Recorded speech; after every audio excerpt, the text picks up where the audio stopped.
Asi před týdnem jsem z foyer jednoho obchodního domu pozoroval parkoviště. Po něm se pohyboval podivný člověk a systematicky bral za kliku jednoho auta po druhém. Ten člověk byl nepochybně typař a zkoušel, jestli řidiči zamykají auta.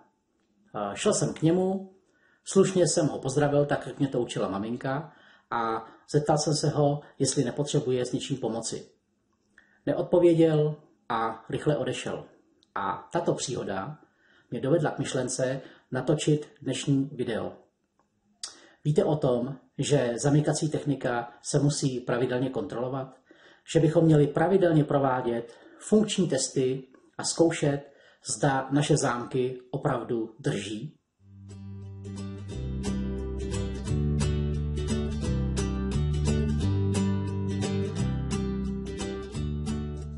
Ukažme si, jak jednoduchým způsobem otestujeme kvalitu visacího zámku.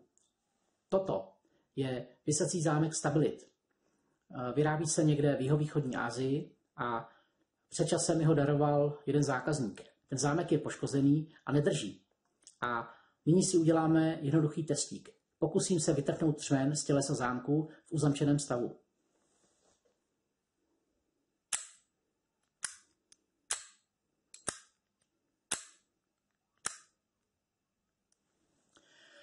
Jak vidíte, zámek je skutečně poškozený a bylo by záhodno ho vyměnit za nový.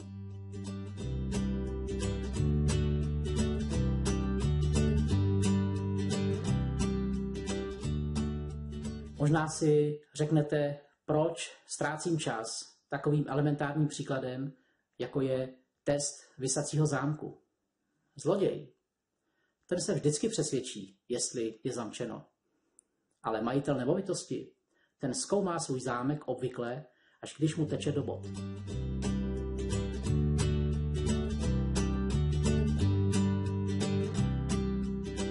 Neponechávejte stav svojí zamykací techniky náhodě. Testujte skutečné vlastnosti vaší zamykací techniky minimálně jednou za měsíc.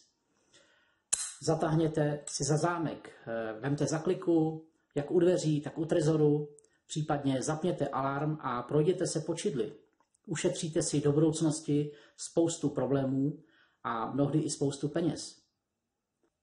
Pro ty z vás, kteří se chcete o zamykací technice dovědět víc, konkrétně o tom, jak se správně ošetřuje a maže, jsem připravil minikurs. Naleznete ho na stránkách klíčové systémy Studlar.cz. Hned na úvodní stránce, když se proklikáte, najdete e-book a najdete video, ve kterém naleznete spoustu informací o tom, jak se mažou visací zámky, vložky, zadlabací zámky a také jaký je vztah četnosti k mazání ke způsobu zatížení těchto zamykacích prvků. Těším se na shledanou a doufám, že uvedené informace vám budou k užitku.